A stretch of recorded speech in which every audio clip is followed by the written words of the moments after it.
Saúde os irmãos com a graça e a paz do nosso Deus. Amém. Como é bom, como é maravilhoso nós estarmos mais uma vez reunidos na casa do nosso Deus, para juntos, como filhos, como servos do Senhor, prestarmos um culto de adoração a Deus.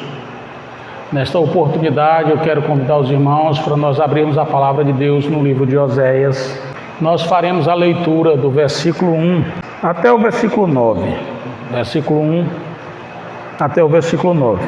Palavra do Senhor que foi dirigida a Oséias, filho de Berim, nos dias de Uzias, Jotão, Acais e Ezequias, reis de Judá, e nos dias de Jeroboão, filho de Joás, rei de Israel. Versículo 2. Quando pela primeira vez falou o Senhor por intermédio de Oséias, então o Senhor lhes disse: vai, toma uma mulher de prostituições e terás filhos de prostituição, porque a terra se prostituiu, desviando-se do Senhor. Foi-se, pois, e tomou a Gomer, filha de Diblaim, e ela concebeu e lhe deu um filho. Disse-lhe o Senhor: põe-lhe o nome de Jezreel, porque daqui a pouco castigarei a casa, o reino da casa de Israel. Porque daqui a pouco castigarei pelo sangue de Jezreel a casa de Jeú, e farei cessar o reino da casa de Israel. Naquele dia quebrarei o arco de Israel no vale de Jezreel. Tornou ela a conceber e deu à luz uma filha. Disse-lhe o Senhor a Oséias: põe-lhe o nome de desfavorecida, porque eu não mais tornarei a favorecer a casa de Israel para lhe perdoar. Porém, da casa de Judá me compadecerei e os salvarei pelo Senhor, seu Deus. Pois não os salvarei pelo arco, nem pela espada, nem pela guerra, e nem pelos cavalos, e nem pelos cavaleiros. Depois de haver desmamado a desfavorecida, concebeu e deu à luz um filho. Disse o Senhor a Oséias: põe-lhe o nome de não meu povo, porque vós não sois meu povo, nem eu serei o vosso Deus. Amém. Até aí. Irmãos, esse livro de Oséias, ele é um livro profético. Ele está embutido, ele está contido na seleção dos profetas menores, e não porque tem menor valor do que os demais. Ao contrário, porque são escritos mais curtos, são escritos menores, né? Não são livros tão grandes como Ezequiel, Isaías, Samuel. Ele está contido nesse livro de profetas menores, nesse acervo. E para a gente entender um pouco do contexto desse livro, ele foi escrito pelo próprio profeta Oséias, né? E o profeta Oséias, ele profetizou, né, no reino do norte, ou seja, em Israel. E nesse livro ele vai ser chamado, esse reino também, de algumas vezes de Efraim ou Samaria. Ele viveu por volta do ano 750 até 725, em média, antes de Cristo. Ele trabalhou, né? Ele profetizou num período de grande apostasia e corrupção, corrupção social, corrupção moral, corrupção política no seu reinado, no reino de Israel. Outra coisa também que nós devemos entender quando a gente lê esse livro de Oséias é que o livro de Oséias nos mostra o amor de Deus de forma incondicional para com o seu povo. Esses assuntos a gente tem que ter em mente quando a gente lê esses livros, né? O que o livro fala? Sobre o que o livro fala, né? Ele vai falar, né, pela vida pessoal do profeta Oséias, e vai expressar por meio de símbolos da vivência do profeta Oséias, o quanto Deus, né, ama o povo, o quanto o povo é rebelde a Deus. O livro de Oséias, ele é o primeiro desse acervo que eu acabei de falar, né, que inclui os profetas menores. Dita essas palavras, irmãos, a gente pode pensar um pouco nesse texto que nós acabamos de ler. Eu vou usar o tema dessa mensagem hoje à noite como o amor de Deus por seu povo. Vamos pensar um pouco, irmão, meditar nessa mensagem, meditar na palavra de Deus e vermos o quanto que Deus nos ama, o quanto que Deus é amoroso, misericordioso. E para a gente entender isso, nós precisamos discorrer um pouco sobre este livro. Nós precisamos estudar. Então mantenha a sua Bíblia aberta no livro de Oséias. Vamos contextualizar um pouco a história. Quando Deus chamou Abraão, Ele fez promessas a Abraão. Ele prometeu que faria uma grande nação e daria uma grande descendência a Abraão. Essas promessas foram cumpridas da parte de Deus. E, de fato, Abraão se tornou uma grande nação. Deus tirou esse povo mais tarde do Egito, já uma nação numerosa. Tirou de lá com mãos poderosas. Quando Deus está tirando esse povo do Egito por meio de Moisés, Ele deu estatutos, leis, e exigiu que o povo cumprisse esses estatutos, obedecesse essas leis. As leis mais conhecidas são os 10 mandamentos, mas existem outras. Existem as leis também formuladas por Moisés. Então Deus exige que o seu povo viva de forma íntegra, correta e que cumpram os seus estatutos.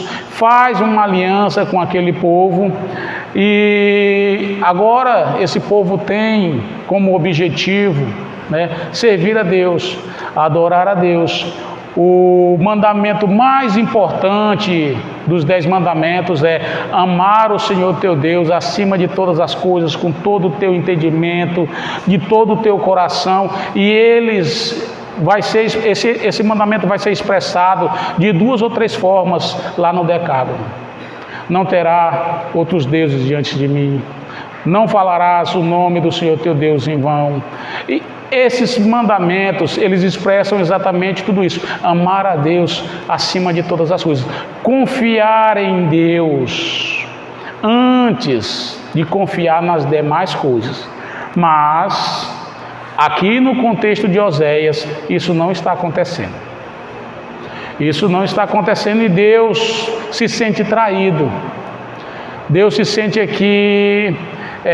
numa linguagem bem particular nossa do brasileiro, Deus se sente chifrado, né?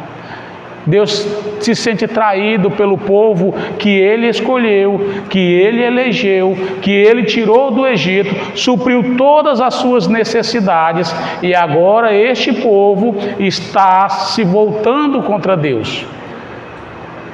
Nós temos muitos textos que falam sobre isso. E nós vamos decorrer neste livro essa noite para a gente ver alguns textos que narram isso. O primeiro texto, ele deixa claro que eles fizeram muitas coisas erradas, né? Mas eu escolhi alguns textos que denunciam a falha que o povo tinha. O primeiro erro que eles fizeram, né? Eles deixaram de confiar em Deus e confiaram nas suas alianças políticas. Podem ser que esses erros, irmãos, aqui notados por mim, não estejam de forma cronológica, Mas o primeiro que nós vamos estudar essa noite e pensar um pouco é que eles deixaram de confiar em Deus, deixaram de depender da proteção de Deus para confiar em alianças políticas, para confiar em acordos políticos. Abram aí a sua Bíblia mais na frente um pouquinho, Oséias capítulo 5, versículo 13. Oséias capítulo 5, versículo 13, diz assim: quando Efraim viu as suas enfermidades e Judá as suas chagas, subiu Efraim à Síria e se dirigiu ao rei principal que os acusasse. Mas ele não poderá curá-lo, nem sarar as suas chagas. Primeira coisa que eles fizeram, quando a Bíblia diz que eles olharam para suas feridas, olharam para a sua miséria, para a sua dificuldade, eles procuraram acordo políticos. Subiram à Síria para emendar um acordo político, confiaram em um acordo político em vez de confiar em Deus. Essa não é a primeira vez que esse povo rejeita o governo de Deus. Lembre-se de quando Samuel governava, quando Samuel era juiz sobre o povo de Israel, e o que eles disseram?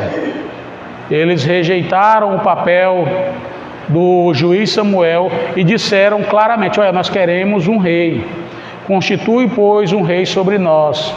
Fazendo isso, irmãos, eles não só rejeitaram o trabalho, mas rejeitaram o próprio Deus. Eles quiseram ser governados por um rei, e esse rei os levou a muitas desgraças, muitas perdições. Nós vamos ver mais um erro que eles cometeram aí. Eles foram mais religiosos do que obedientes. Eles faziam muitos sacrifícios, mas não praticavam a misericórdia. Ainda referente, irmãos, aos acordos políticos, nos nossos dias de hoje também não é diferente. Não é diferente. Muitos cristãos, muitos servos do Senhor, eles botam as suas fé, eles botam a sua esperança em políticos. Eles depositam todo o seu coração, toda a sua esperança em políticos. Eles não confiam em Deus. Eles não sabem que Deus está sentado no trono, que Deus governa o universo, mas confiam o futuro, a esperança nos políticos. Confia em Deus, irmãos. Confia em Deus. Ele governa. Eu não estou dizendo aqui para você votar de qualquer jeito, não é isso não. Escolha bem os seus candidatos, faça uma análise e escolha bem, mas não depositem a sua confiança. Não tenha total esperança nesse povo. Não tenha. E que nem eu acabei de falar, eles eram mais religiosos, muitos religiosos. Eles praticavam a religiosidade, mas não praticavam a misericórdia. Oséias capítulo 6, versículo 6. Oséias capítulo 6, versículo 6, diz assim: pois misericórdia quero e não sacrifício, e o conhecimento de Deus mais do que o holocausto. Mas eles transgrediram a aliança, isso mesmo, capítulo 6, verso 6. Pois misericórdia quero e não sacrifício, e o conhecimento de Deus mais do que o holocausto. O Jesus Cristo, a palavra vai dizer aqui que o próprio Deus, olha, eu quero misericórdia. Eu prefiro 1000 vezes que vocês pratiquem a misericórdia do que sacrifícios. O que vem a ser misericórdia, irmãos? Isso é importante. Isso é importante. O que é ser misericordioso?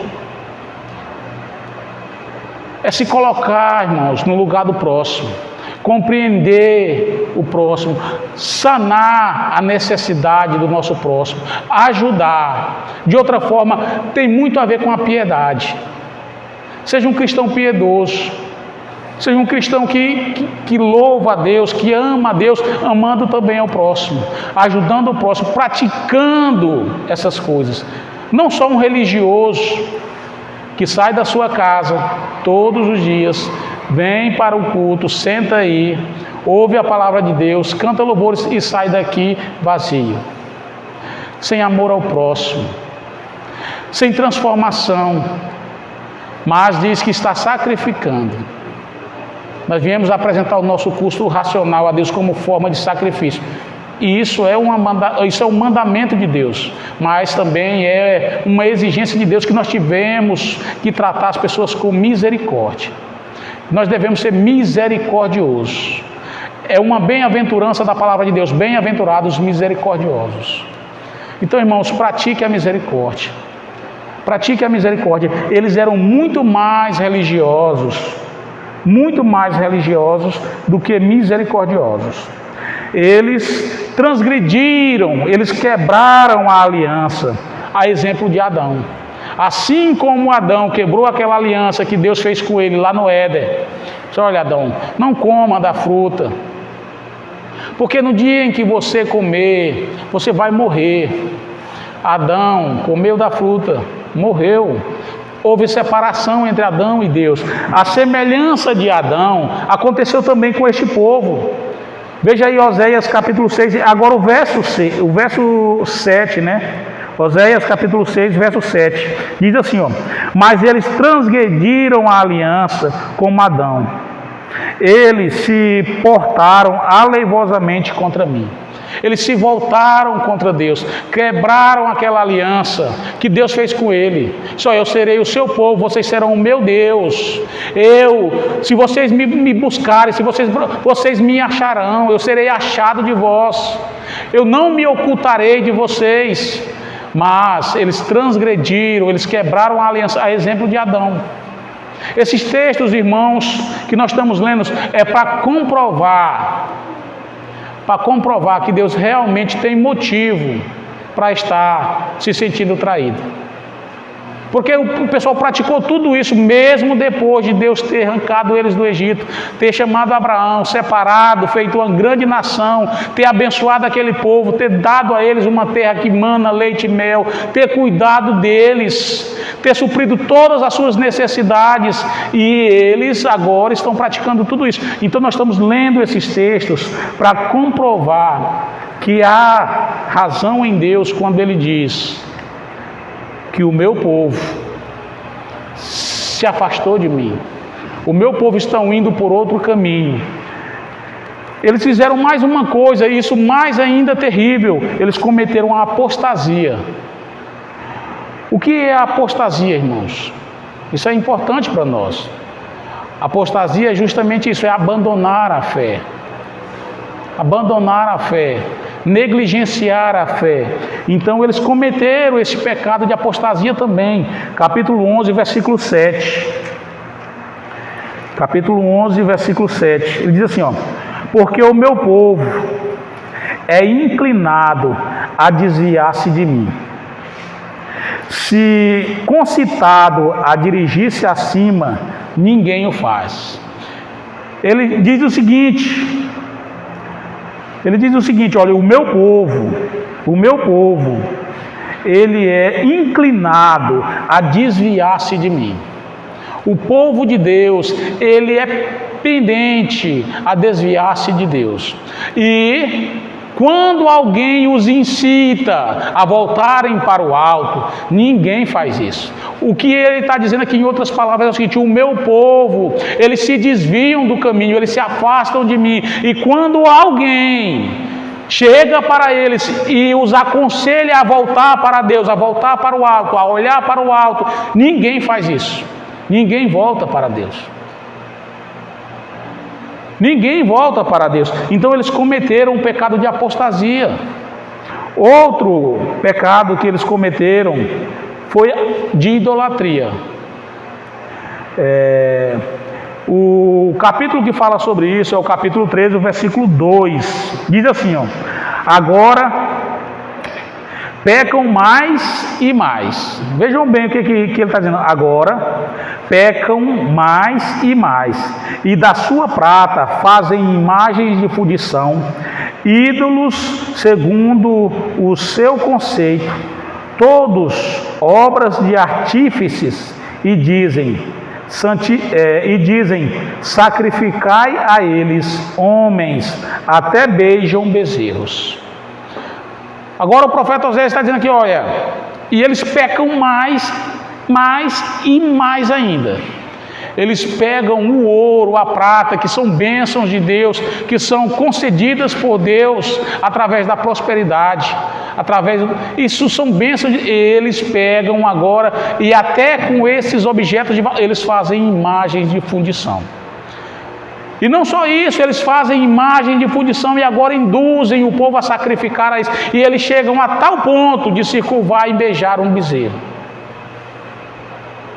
Coisas que lá no Decágono, Jesus ou a palavra de Deus vai dizer que o povo não deveria fazer para si imagem de escultura. Não deveriam adorar outros deuses, senão só o Deus verdadeiro. Eles fizeram tudo isso. Quebraram todos os 10 mandamentos do Senhor. Não viveram de forma que agradassem a Deus. E Deus trata esse episódio como sendo uma prostituição, como sendo uma traição da parte do povo em relação a Deus. E Deus então agora ele vai fazer uma acusação a este povo. E vejam só se Deus não tem razão. Veja só o que está acontecendo, quais são as palavras de Deus àquele povo. Está escrito aí no capítulo 4, do versículo 1 até o versículo 3. Capítulo 4, versículo 1 até o versículo 3. Diz assim: ouve a palavra do Senhor, vós filhos de Israel, porque o Senhor tem uma contenda contra os habitantes da terra, porque nela não há verdade, nem amor, nem conhecimento de Deus. O que só prevalece é perjurar, mentir, matar, furtar, adulterar e arrombamentos e homicídios sobre homicídios. Por isso a terra está de luto, e tudo o que mora nela desfalece, com os animais do campo e com as aves do céu e até os peixes do mar. Agora Deus faz uma acusação àquele povo. Lembre bem lá dos 10 mandamentos, eu faço questão que vocês lembrem disso. Não matarás, não roubarás, não dirás falso testemunho. Vejam só o que o povo faz. Eles mentiam, roubavam, matavam. E por causa disso, Deus está dizendo que até a natureza, os animais e os peixes, tudo sofre, tudo padece por causa desse povo, por causa do pecado que a nação tem cometido. E o que tem a ver então, irmãos, o texto que nós lemos de Oséias capítulo 1, versículo 1 a 9. Deus agora, ele chama Oséias para pregar para este povo. Deus agora chama Oséias para ministrar sobre esse povo. Mas não uma ministração como fez João Batista, que clamava no deserto e dizia: raça de víboras, arrependei-vos, pois está perto, está próximo o reino de Deus. Chamou este povo, chamou Oséias para pregar, mas não como o apóstolo Paulo, em missões pela Ásia, pela Europa, pelo Egito, ou pela Roma, pelo Império Romano. Não assim. Não foi assim. Deus chamou Oséias para pregar para este povo, mas não somente de palavras, mas com a sua própria vida. Agora Deus chega para Oséias e diz: Oséias, casa-te com uma mulher prostituta. Procura uma mulher prostituta, uma mulher adúltera, e casa-te com ela. E Oséias obedece a Deus. Oséias obedece a Deus e procura então uma mulher. Ele acha uma mulher e casa-se com ela. O nome da mulher, deixa eu ver aqui, Gomer, né? Oséias agora casa-se com essa mulher, sem questionar, mas casa. Por que então Deus exige de Oséias que Oséias casasse com uma mulher adúltera, como uma mulher prostituta? Nós vamos entender por quê. Então, quando o versículo 2 diz assim, ó, quando pela primeira vez falou o Senhor por intermédio de Oséias, então o Senhor lhe disse, vai, toma uma mulher de prostituições e terá filhos de prostituição, porque a terra se prostituiu, desviando-se do Senhor. Oséias, casa-te com uma mulher prostituta, e você vai ter filhos com ela, filhos de prostituição. Por que isso? Porque a terra se prostituiu, porque a terra está se prostituindo, afastando-se, desviando-se do Senhor.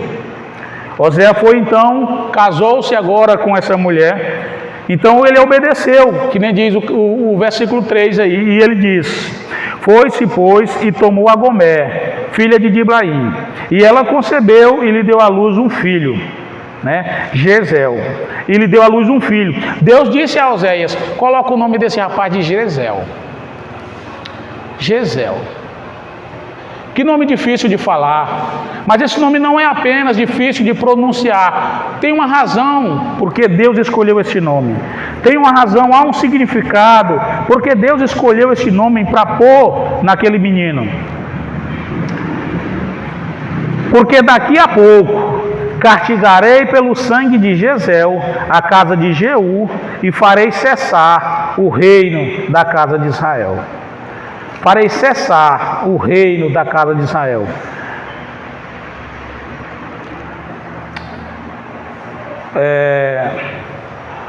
Esse nome, irmão, Jezeel, ele é o nome de um vale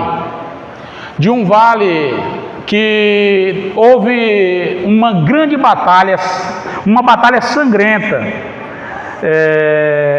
e lá nesse vale, Deus exterminou, como nos conta 2 Reis capítulo 9, versículo 10, ele exterminou a geração, o reinado, se não me falha a memória, esqueci o nome do rapaz aqui, do rei de Israel, que usurpou, abusou do poder, fez o que era mal perante os olhos do Senhor. Então o Senhor castigou. Esse nome Jezeel, ele significa justamente isso, semeou ou espalhou, tem esse sentido, e também tem um sentido de juízo, Deus, ele declarou, abre aspas, porém fim no reino da nação de Israel, e naquele dia quebrarei o arco da casa de Israel no vale de Jezeel. Isso está escrito em capítulo 1, versículo 4 e 5. Isso se refere ao derramamento de sangue que ocorreu anteriormente no vale, quando Jeú exterminou a casa de Acabe e a família de Judá. Isso aconteceu anteriormente. Aí agora Deus fala para Oséias, coloca o nome do teu filho de Jezeel. Agora imaginamos bem a felicidade de um parto, o filho nascendo, e as pessoas chegam e dizem, como é o nome dessa criança? E Oséias vai dizer, Jezeel. E o povo diz, mas por que tu coloca um nome tão sangrento, nome de juízo no teu filho? E ele responde, porque Deus em breve julgará, porque Deus em breve julgará ou castigará pelo sangue de Jezeel a casa de Jeú, e farei cessar o reino da casa de Israel. Farei cessar o reino da casa de Israel. Como é o nome do teu filho, Oséias? Jezeel. Mas por que tu coloca esse nome? Porque Deus castigará, trará juízo mais uma vez sobre a casa de Jeú. Eu exterminarei esse povo. Naquele dia, ele diz, eu quebrarei o arco de Israel, no vale de Jezeel. Ele tornou a falar no versículo 6, tornou ela a conceber e deu à luz uma filha, diz o Senhor a Oséias, põe-lhe o nome de desfavorecida, porque eu não mais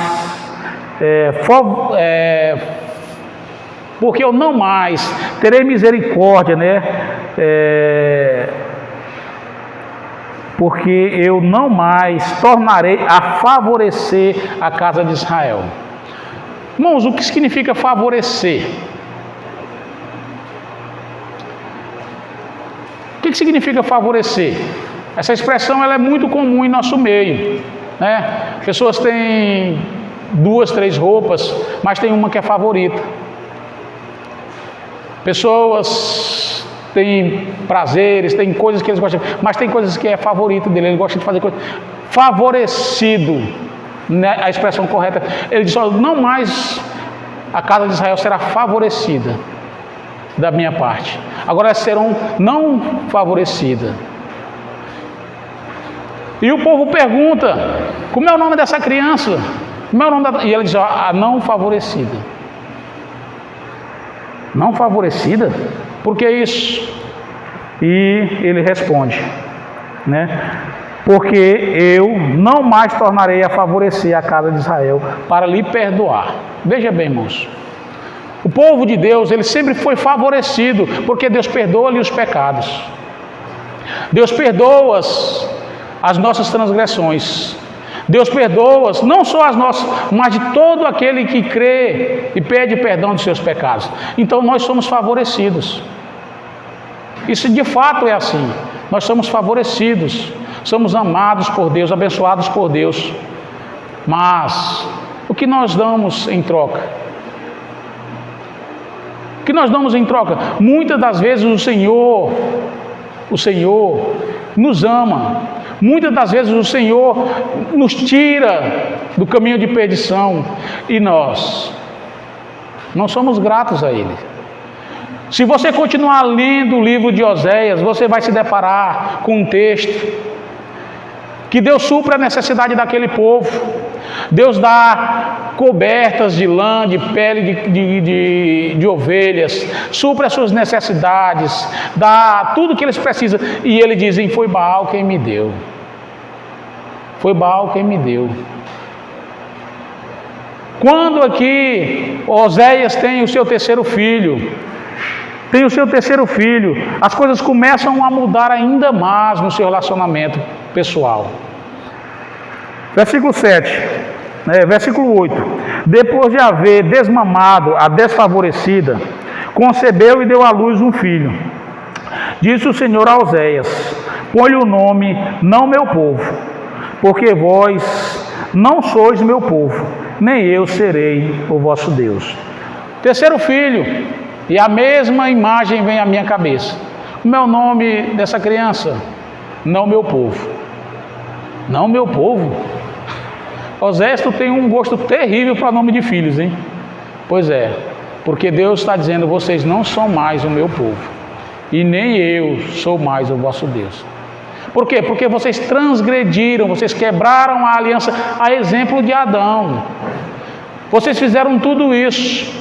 Se vocês forem ver e observar aqui, irmãos, o livro de Oséias, a vida pessoal de Oséias é retratada, é mostrada. Ou seja, as pessoas veem na vida de Oséias, o próprio Oséias vê na sua vida e sente na pele o que Deus está sentindo. O que Deus está sentindo quando Ele nos abençoa com toda sorte de bênçãos, não só espirituais, mas também materiais. E nós, em vez de agradecermos ao nosso Deus, como Ele é digno, nós agradecemos a políticos, nós agradecemos a força do nosso trabalho, nós agradecemos a nossa intelectualidade, nós agradecemos tudo, menos o Criador de tudo isso que eu estou falando. E a palavra de Deus vai nos dizer que o ser humano ele se tornou inútil. Se você continuar lendo o livro de Oséias, ele vai falar que o ser humano é como um pão que não foi virado. Aquela nação é como um pão que não foi virado. Ou seja, um pão que não foi virado, ele vai assar de um lado de uma maneira tão forte e de outro vai ficar cru, a ponto de não poder ser consumido. Inútil. Ele vai torrar de um lado e ficar cru do outro. Só esse povo se tornou um pão que não foi virado. Não serve. Não. Então eu castigarei essa nação. Eu punirei essa nação. Por quê? Porque na terra não há quem fale a verdade. Todos mentem. Arrombamentos Deus diz: não matem. Eles arrombam, matam as pessoas. Deus não minta, diz, o que há na terra senão mentira. Então, Oséias aqui, ele retrata Deus, ele representa Deus.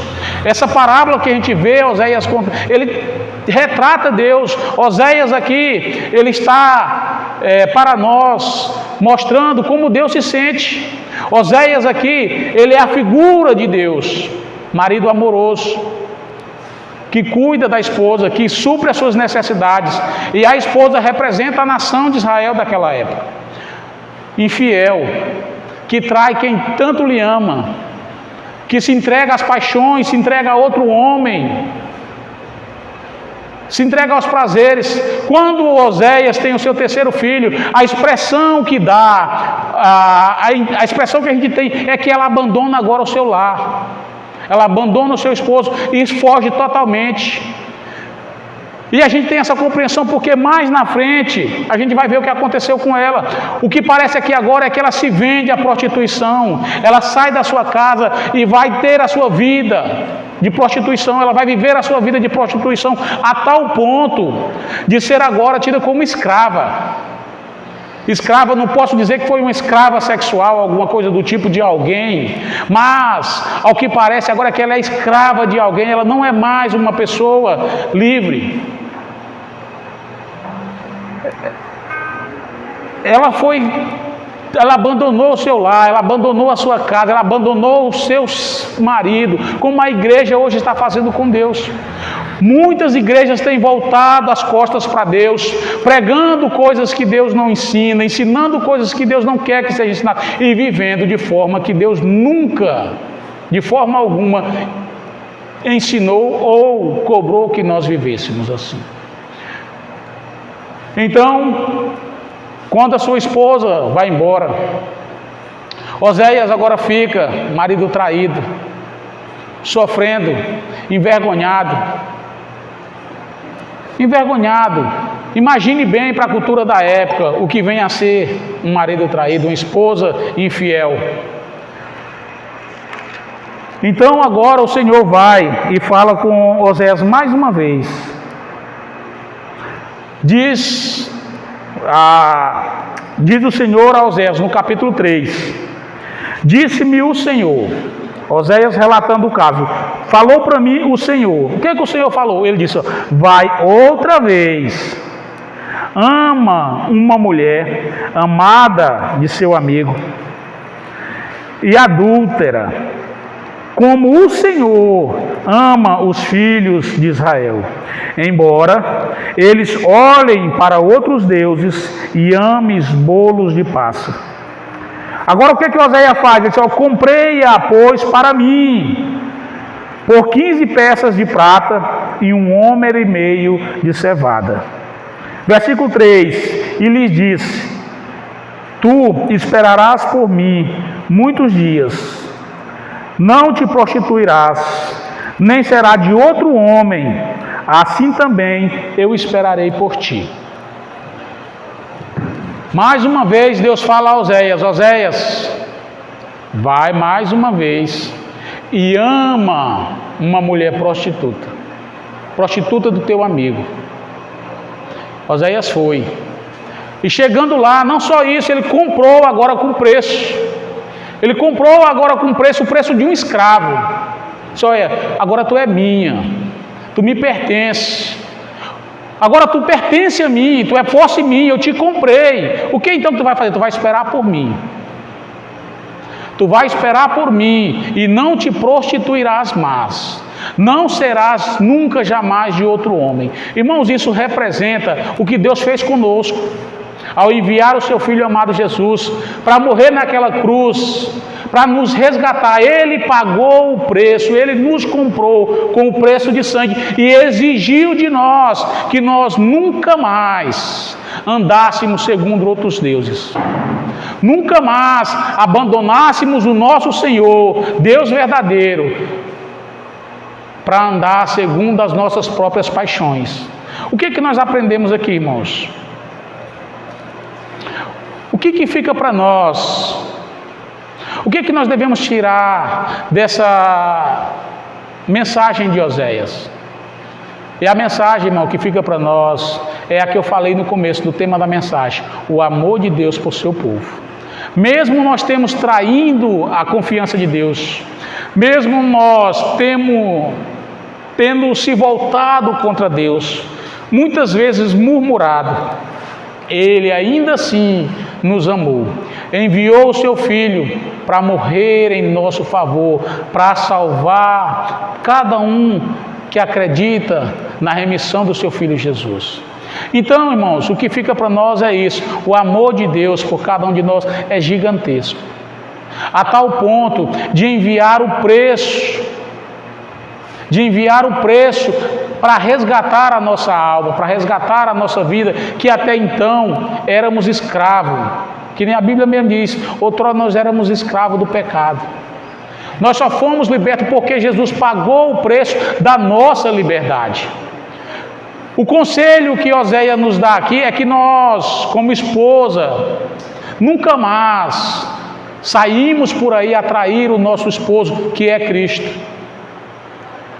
Para nós, como servos de Deus, filhos de Deus, na figura da esposa amada de Deus, que nos portemos como esposa digna, como uma noiva adornada, que espera o seu Redentor, que espera o seu resgatador. Então fica a lição para nós hoje, irmãos. No dia em que nós vivemos hoje, nós não devemos confiar ou botar a nossa confiança em acordos políticos. Nós não devemos depositar a nossa esperança em ídolos. Ídolos que têm boca, mas não fala, têm ouvido, mas não ouve, têm nariz, mas não cheira, têm pés e não andam. São meramente figuras feitas ou criadas por mãos humanas e que nada podem. Nós não devemos pôr a nossa confiança a essas coisas. E nós não devemos nos curvar diante de qualquer coisa que não seja o nosso Deus, nem para o dinheiro, nem para a fama, nem para a sabedoria.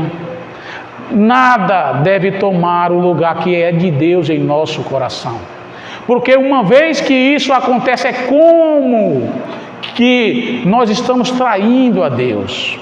Deus se sente como uma pessoa que foi traída, uma pessoa que sente uma angústia por dentro. Por quê? Porque Ele dá tudo o que você precisa. Você pode até não ter tudo o que você quer, mas eu tenho certeza que você tem tudo o que precisa. E isso vem de Deus. Isso são bênçãos de Deus na nossa vida. Amém? Amém. Que Deus nos abençoe, que os irmãos possam colher o que há de bom na palavra de Deus, o que há de bom nessa mensagem, e que possam ter a convicção de que de fato Deus nos ama. Mesmo muitas vezes nós agindo como Gomer. Muitas vezes nós somos falhos, mas Deus está pronto a nos perdoar. Deus está pronto a sarar as nossas dores e nos libertar. E a própria palavra de Deus vai nos dizer que não somente isso, mas se nós nos arrependermos dos nossos pecados, pedirmos perdão a Deus, Ele é fiel e justo, não só para nos perdoar, mas também para nos purificar de toda injustiça. Amém? Vamos assistir com a palavra.